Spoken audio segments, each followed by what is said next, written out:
Act 2, Scene 2. Flourish! Enter King and Queen, Rosencrantz and Guildenstern with attendants. The King. Welcome, dear Rosencrantz and Guildenstern. Moreover, that we much did long to see you. The need we have to use you did provoke our hasty sending. Something have you heard of Hamlet's transformation, so I call it? Since nor th' exterior nor the inward man resembles that it was. What it should be, more than his father's death that thus hath put him so much from th' understanding of himself I cannot dream of. I entreat you both that, being of so young days brought up with him, and since so neighboured to his youth and haviour, that you vouchsafe your rest here in our court, some little time, so by your companies to draw him on to pleasures and to gather, so much as from occasion you may glean, whether aught to us unknown afflicts him thus, that opened lies within our remedy. The Queen.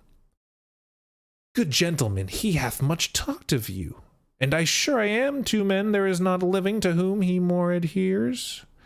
If it will please you to show us so much gentry and goodwill, as to expend your time with us a while for the supply and profit of our hope, your visitation shall receive much thanks, as fits a king's remembrance. Rosencrantz.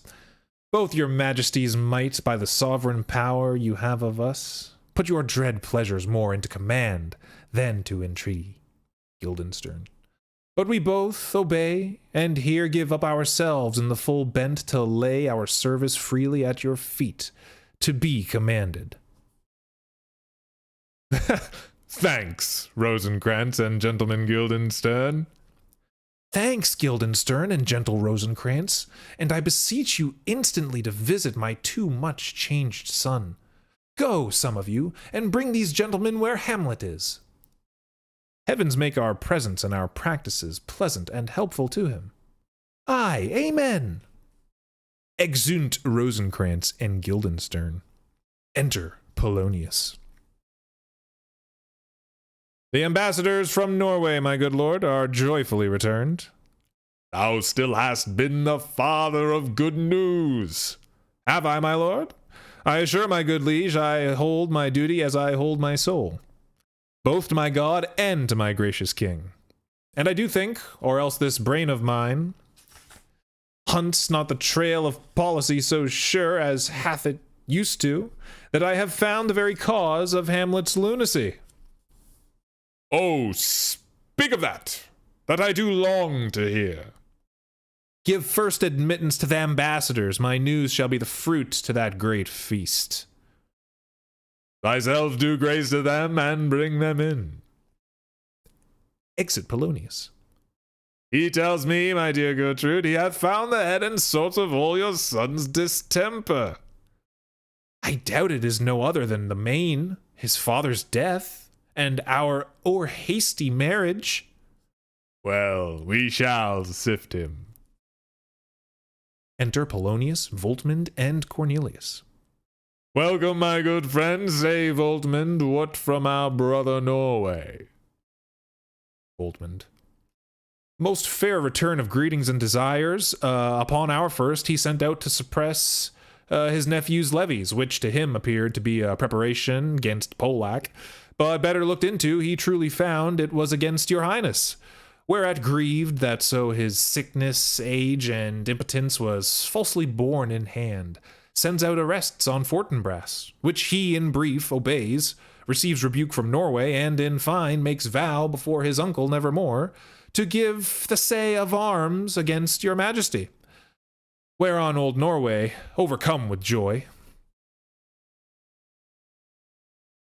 gives him 3,000 crowns in annual fee, and his commission to employ those soldiers so levied as before against the Polack, with an entreaty herein further shown, that it might please you to give quiet pass through your dominions for this enterprise, on such regards of safety and allowance as therein are set down. It likes us well.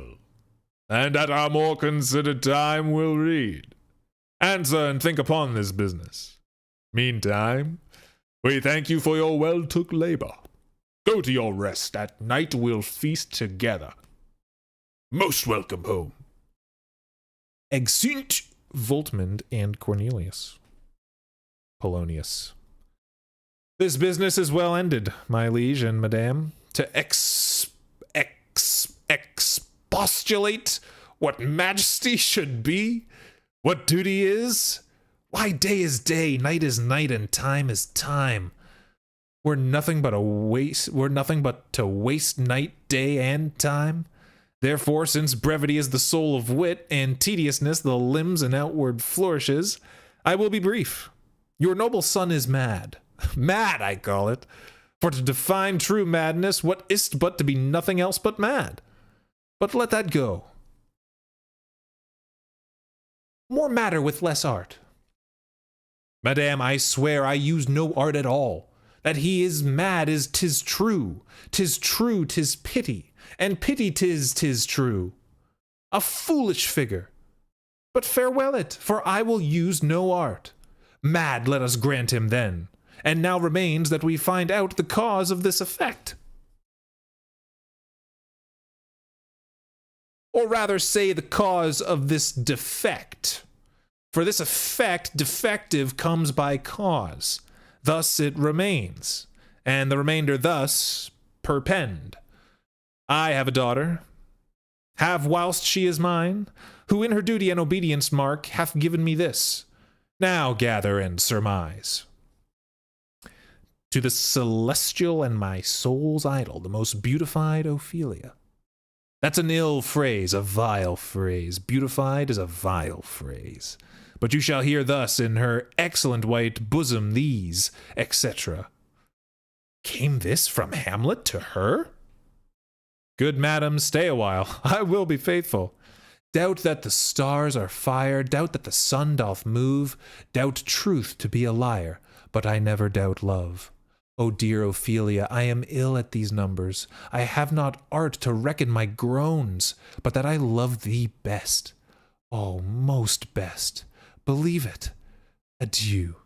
Thine evermore, most dear lady, whilst this machine is to him. Hamlet. This in obedience hath my daughter shown me, and more above hath his solicitings, as they fell out by time, by means and place, all given to mine ear. But how hath she received his love? What do you think of me? What do you think of me? As a man faithful and honorable. I would fain prove so. But what might you think when I had seen this hot love on the wing? As I perceived it, I must tell you that, before my daughter told me. What might you, oh, my dear majesty, your queen here, think if I had played the desk or table book, or given my heart a winking, mute and dumb, or looked upon this love with idle sight? What might you think? No, I went round to work, and my young mistress thus I did bespeak. Lord Hamlet is a prince out of thy star, this must not be. And then I prescripts gave her, that she should lock herself from his resort, admit no messengers, receive no tokens, which done, she took the fruits of my advice, and he repelled. A short tale to make. Fell into sadness, then into a fast, thence to a watch, thence into a weakness, thence to a lightness, and by his declension, and by this declension, into the madness wherein he now raves, and we all mourn for. Do you think 'tis this? It may be. Very like. Hath there been such a time? I would fain to know that I have positively said 'tis so, when it proved otherwise. Not that I know. Polonius points to his head and shoulder. Take this from this, if this be otherwise. Ooh. Putting his money where his mouth is there. or his head on the chopping block, rather. Take this from this, if this be otherwise. If circumstances lead me, I will find where truth is hid, though it were hid indeed within the center. How may we try it further? You know, sometimes he walks 4 hours together, here in the lobby. Polonius, you scheming dog. So he does indeed. At such time, I'll loose my daughter to him. Be you and I behind, then, Eras, then. Mark the encounter. If he love her not, and be not from his reason fallen thereon, let me be no assistant for a state, but keep a farm and carters. We will try it.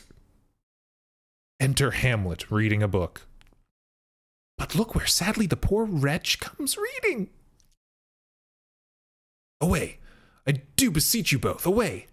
I'll board him presently. Oh, give me leave. Exeunt king and queen and attendants. How does my good lord, Hamlet? Well, God a mercy. Do you know me, my lord? Excellent well. You are a fishmonger. Not I, my lord. Then I would you were so honest a man. Honest, my lord? Aye, sir. To be honest, as this world goes, is to be one man picked out of 10,000. That's very true, my lord. For if the sun breed maggots and a dead dog, being a good kissing carrion, have you a daughter? I have, my lord. Let her not walk in let her not walk ithson. Conception is a blessing. But as your daughter may conceive, friend look toot.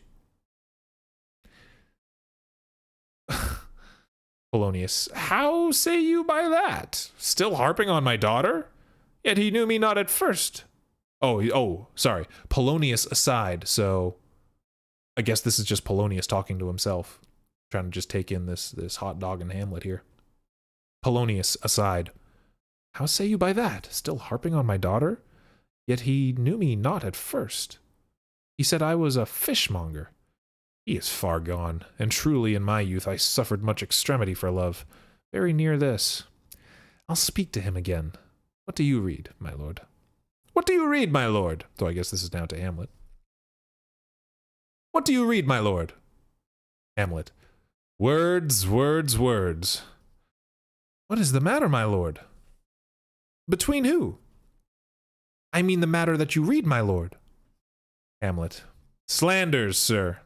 For the satirical rogue says here that old men have gray beards, that their faces are wrinkled, their eyes purging thick amber and plum tree gum, and that they have a plentiful lack of wit, together with the most weak hams. All which, sir, though I most powerfully and potently believe, yet I hold it not honesty to have it thus set down. For you yourself, sir, shall grow old as I am. If, like a crab, you could go backward. Polonius aside again. Though this be madness, yet there is method in't. Will you walk out of the air, my lord? Into my grave? Indeed. That's out of the air. Polonius aside again. How pregnant sometimes his replies are. A happiness that often madness hits on, which reason and sanity could not so prosperously be delivered of. I will leave him and suddenly contrive the means of meeting between him and my daughter. My lord, I will take my leave of you. Hamlet. You cannot, sir. Take from me anything that I will not more willingly part withal, except my life, except my life, except my life. Oh, Hamlet is in the dumps, isn't he? Fare you well, my lord. These tedious old fools. Enter Rosencrantz and Guildenstern. Polonius. You go to seek the Lord Hamlet. There he is. Rosencrantz. God save you, sir. Exit Polonius. Guildenstern. My honored lord. Rosencrantz. My most dear lord. My excellent good friends, how dost thou? Guildenstern? Ah, Rosencrantz. Good lads. How do you both? As the indifferent children of the earth, Happy in that we are not over-happy. On fortune's cap, we are not the very button. Nor the soles of her shoes? Neither, my lord. Then you live about her waist, or in the middle of her favors? Faith, her privates we... In the secret parts of fortune? Oh, most true, she is a strumpet. What news? None, my lord, but the world's grown honest. Then is doomsday near, but your news is not true. Let me question more in particular, what have you, my good friends, deserved at the hands of fortune that she sends you to prison hither? Prison, my lord? Denmark's a prison. Then is the world one? A goodly one, in which there are many confines, wards, and dungeons, Denmark being one of the worst. We think not so, my lord. Why then 'tis none to you, for there is nothing either good or bad, but thinking makes it so. To me it is a prison. Why then your ambition makes it one? 'Tis too narrow for your mind. Oh God, I could be bounded in a nutshell and count myself a king of infinite space, were it not that I have bad dreams. Were it not that I have bad dreams. Which dreams indeed are ambition? For the very substance for the ambitious is merely the shadow of a dream. A dream itself is but a shadow. Ooh. Truly, and I hold ambition of so airy and light a quality that it is but a shadow's shadow. Then are our beggars' bodies, and our monarchs and outstretched heroes the beggars' shadows.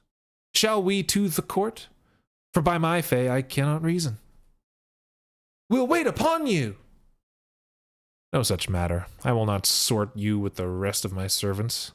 For to speak to you like an honest man, I am most dreadfully attended. But in the beaten way of friendship, what make you at Elsinore? To visit you, my lord, no other occasion. Beggar that I am even poor in thanks. But I thank you.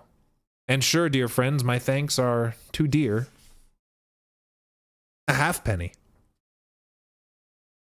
Were you not sent for? Is it your own inclining? Is it a free visitation? Come, come, deal justly with me. Come, come, nay, speak! What should we say, my lord? Why, anything, but to the purpose. You were sent for, and there is a kind of confession in your looks, which your modesties have not craft enough to color. I know the good king and queen have sent for you. To what end, my lord? That you must teach me. But let me conjure you by the rights of our fellowship, by the consonancy of our youth, by the obligation of our ever-preserved love, and by what more dear a better prosper can charge you withal, be even and direct with me, whether you were sent for or no. Rosencrantz aside to Guildenstern. Well, what say you? Nay, then I have an eye of you. If you love me, hold not off. Guildenstern. My lord, we were sent for. Hamlet. I will tell you why. So shall my anticipation prevent your discovery, and your secrecy to the king and queen mote no feather. I have of late, but wherefore I know not, lost all my mirth, foregone all customs of exercise. And indeed it goes so heavily with my disposition, that this goodly frame the earth seems to me a sterile promontory. This most excellent canopy, the air, look you, this brave o'erhanging firmament, this majestical roof fretted with gold and fire, why, it appeareth nothing to me but a foul and pestilent congregation of vapors. What a piece of work is a man! How noble in reason, how infinite in faculties, in form and moving how express and admirable, in action how like an angel, in apprehension how like a god. The beauty of the world, the paragon of animals. And yet to me, what is this? Quintessence of dust. Man delights me not, no, nor woman neither, though by your smiling you seem to say so. My lord, there was no such stuff in my thoughts. Why did ye laugh then, when I said man delights not me? To think, my lord, if you delight not in man, what Lenten entertainment the players shall receive from you. We coted them on the way, and hither are they coming to offer your service. He that plays the king shall be welcome. His majesty shall have tribute of me. The adventurous knight shall use his foil and target. The lover shall not sigh gratis. The humorous man shall end his part in peace. The clown shall make those laugh whose lungs are tickleth sear. And the lady shall say her mind freely. Or the blank verse shall halt fort. What players are they? Even those you were wont to take such delight in, the tragedians of the city. How chances it they travel? Their residence, both in reputation and profit, was better both ways. I think their inhibition comes by the means of the late innovation. Do they hold the same estimation they did when I was in the city? Are they so followed? No, indeed they are not. How comes it? Do they grow rusty? Nay, their endeavor keeps in the wanton pace. But there is, sir, an eyrie of children, little yasses, that cry out on the top of question, and are most tyrannically clapped for it.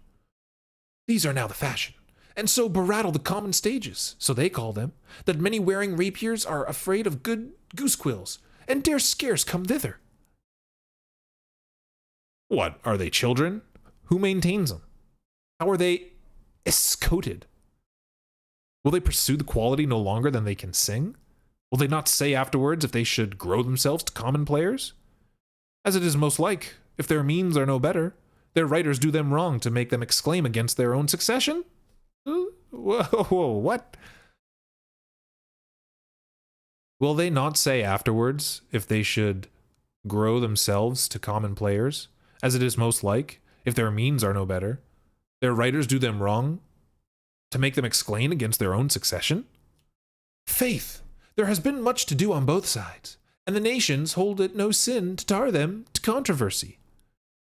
There was a while no money bid for argument unless the poet and the player went to cuffs in the question. Is't possible? Oh, there has been much throwing about of brains. Do the boys carry it away? Aye, that they do, my lord. Hercules and his load too. It is not very strange, for my uncle is king of Denmark, and those that would make mouths at him while my father lived give 20, 40, 50, 100 ducats apiece for his picture in little.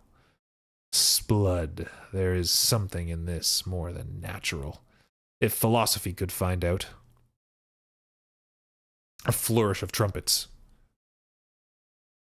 There are the players.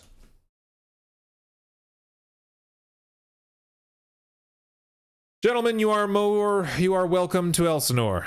Your hands, come then.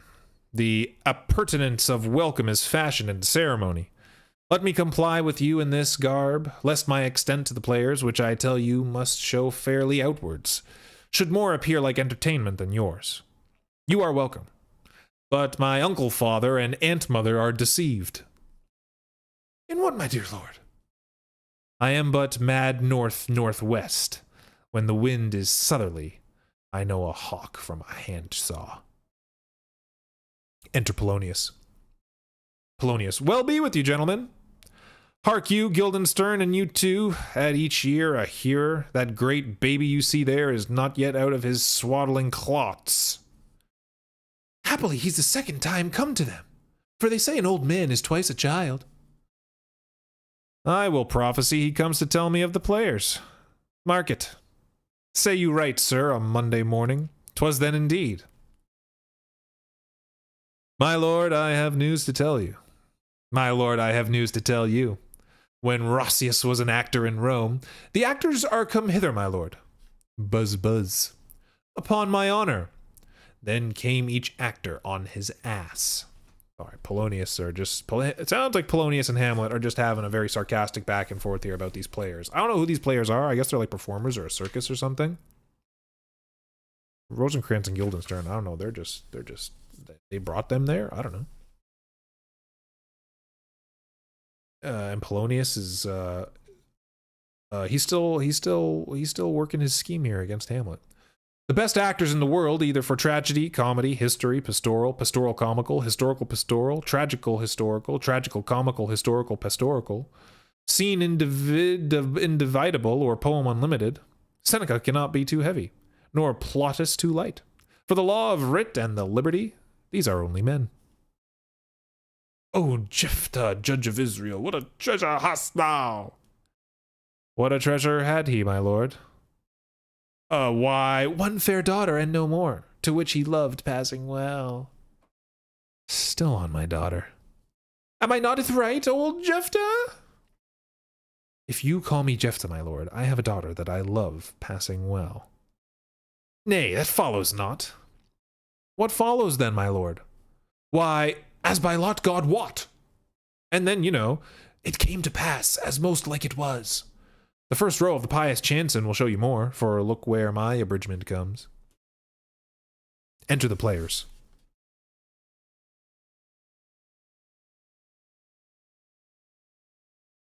Enter the players. Still Hamlet. You are welcome, masters. Welcome, all. I am glad to see you thee well. Welcome, good friends. Old friend, why thy face is valenced since I saw thee last? Comest thou to beard me in Denmark?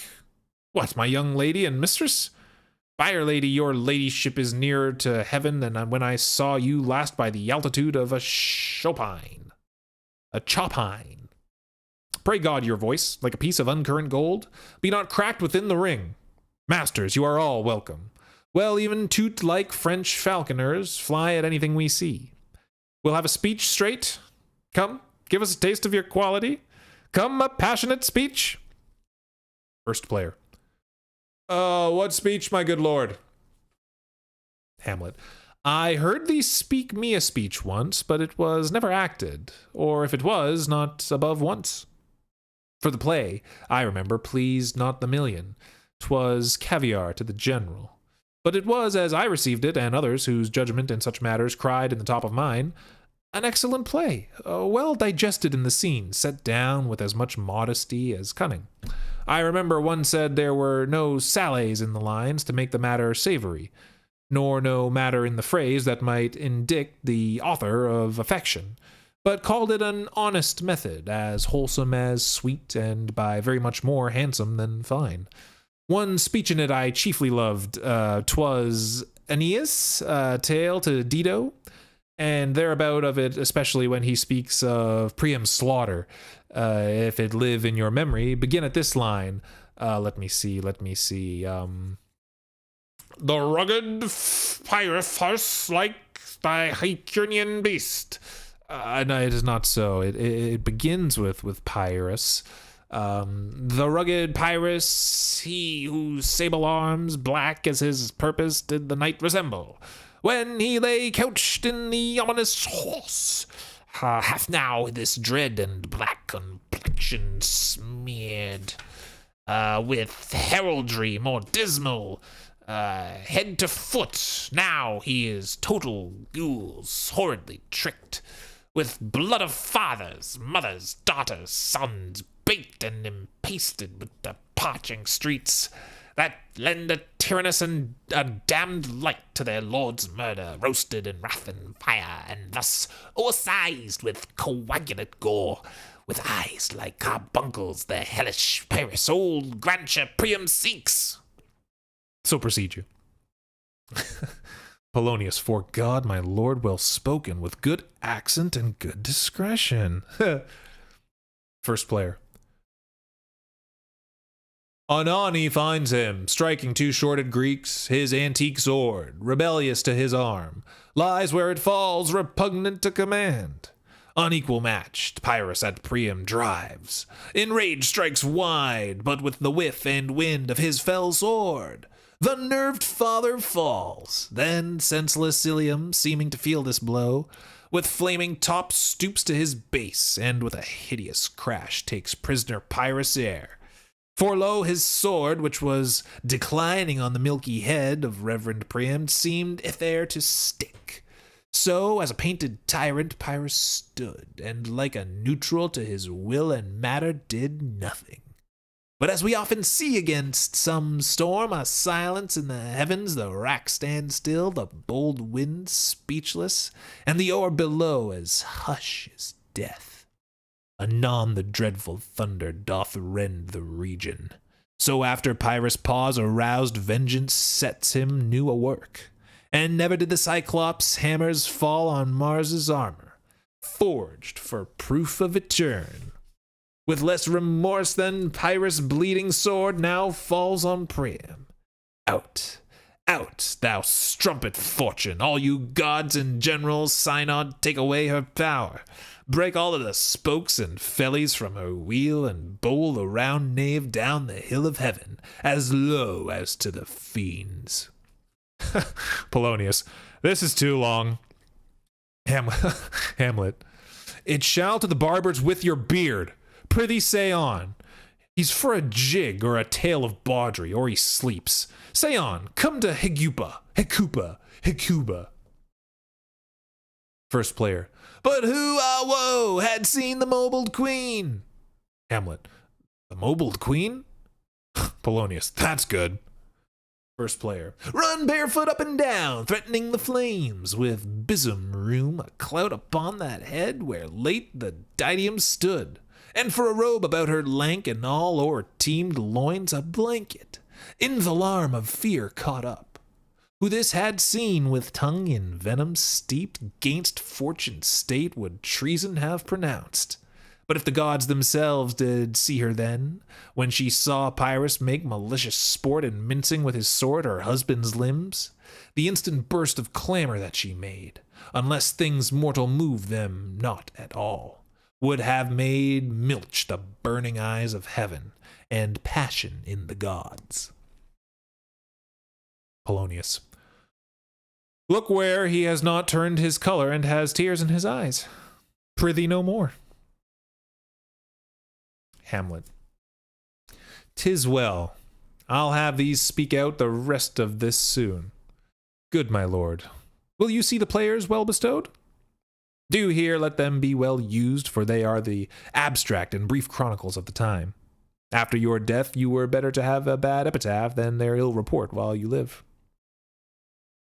Polonius, my lord, I will use them according to their desert. Hamlet, God's bodykins, man, much better. Use every man after his desert. And who shall scape whipping? Use them after your own honor and dignity. The less they deserve, the more merit is in your bounty. Take them in. Polonius, come, sirs. Hamlet, follow him, friends. We'll hear a play tomorrow. Hamlet to the first player, dost thou hear me, old friend? Can you play the murder of Gonzago? First player, aye, my lord. Hamlet, well, hot tomorrow night. You could, for a need, study a speech of some 12 or 16 lines, which I would set down and insert in't, could you not? Aye, my lord. Very well. To the players, follow that lord, and look you mock him not. Exeunt Polonius and players. Hamlet to Rosencrantz and Guildenstern. My good friends, I'll leave you till night. You are welcome to Elsinore. Rosencrantz, good my lord. Exeunt Rosencrantz and Guildenstern. Oh, Hamlet's about to go on one. You ready? Hamlet is about to go on one. Hamlet's all by himself now. Aye, so God be we. Now I am alone. Oh, what a rogue and peasant slave I am. It is not monstrous that this player here, but in a fiction, in a dream of passion, could force his soul so to his own conceit, that from her working all his visage waned, tears in his eyes, distraction in his aspect, a broken voice, and his whole function suiting with forms to his conceit. And all for nothing. For Hecuba. What's Hecuba to him, or he to Hecuba? That he should weep for her. What would he do had he the motive and the cue for passion that I have? He would drown the stage with tears, and cleave the general ear with horrid speech, make mad the guilty and appall the free, confound the ignorant, and amaze indeed the very faculties of eyes and ears. Yet I, a dull and muddied meddled rascal, peak like a John o' Dreams, unpregnant of my cause, and can say nothing. No, not for a king, upon whose property and most dear life a damned defeat was made. Am I a coward? Who calls me villain, breaks my pate across, plucks off my beard and blows it in my face, tweaks me by the nose, gives me the lie throat, as deep as to the lungs? Who does me this? Swoons. I should take it, for it cannot be, but I am pigeon-livered, and lack gall to make oppression bitter. Oh, ere this I should have fatted all the region kites with the slaves awful. Bloody body villain, remorseless, treacherous, lecherous, kindless villain. Why, what an ass am I! This is most brave. That I, the son of a dear father murdered, prompted to my revenge by heaven and hell, must, like a whore, unpack my heart with words, and fall a-cursing, like a very drab, a scullion. Fie upon it! Foe! About my brains. I have heard that guilty creatures sitting at a play have, by the very cunning of the scene, been struck so to the soul that presently they have proclaimed their malefactions. For murder, though it have no tongue, will speak with most miraculous organ. I'll have these players play something like the murder of my father before mine uncle. I'll observe his looks. I'll tempt him to the quick. But if he but blench, I know my course. The spirit that I have seen may be a devil, and the devil hath power to assume a pleasing shape, yeah? And perhaps, out of my weakness and my melancholy, as he is very potent with such spirits, abuses me to damn me. I'll have grounds more relative than this. The play's the thing wherein I'll catch the conscience of the king. Exit. Oh, Hamlet's cooking up a little scheme of his own here. Ooh. Oh, wow. That was all of Act 2? Oh, my goodness. That was it? Act 2 just has 2 scenes? Crazy. Okay, so Hamlet's going to get these folks to put a show on and get a gotcha moment from his uncle father there. That's crazy. His uncle father and his aunt mother. Ooh. Or his uncle father and his mother aunt. Weird.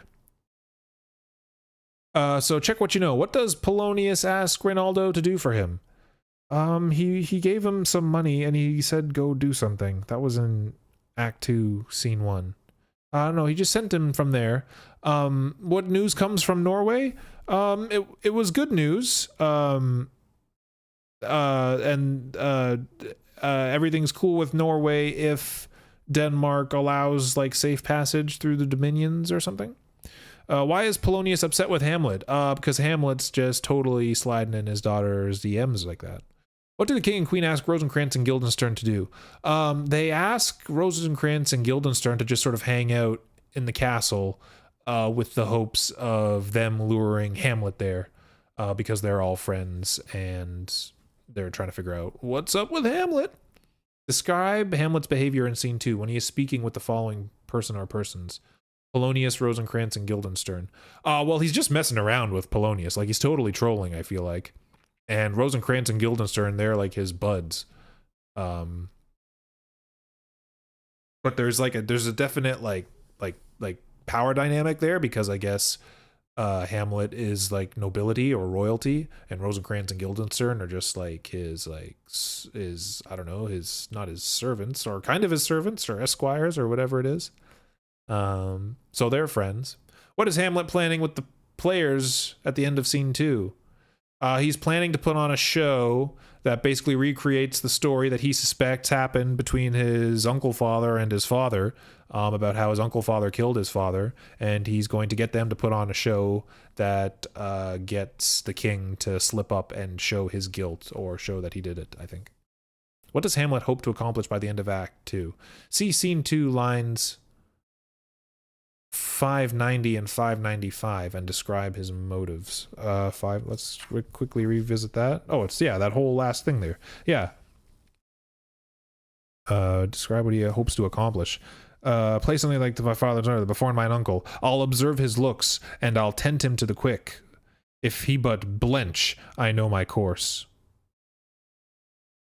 And on our translated side here, we can see that what he's really saying is,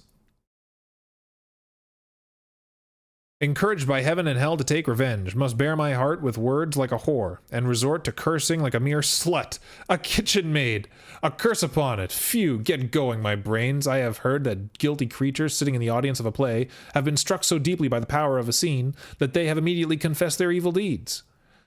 Yeah, he's getting his, he wants his uncle father there to crack. For murder, though, it's silenced. We'll speak through miraculous means. I'll have these actors perform a scene like my father's murder in front of my uncle. I'll watch how he looks, I'll examine him intensely.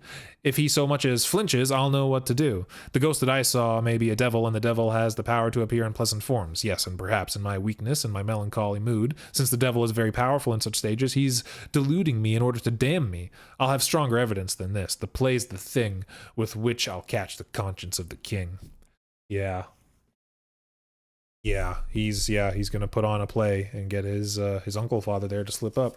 Very cool, very cool. Plotting and more plotting, and everyone's just plotting against each other. I love it. Okay, stick around for next time, or we'll catch you next time. Act 3, Scene 1 of Hamlet.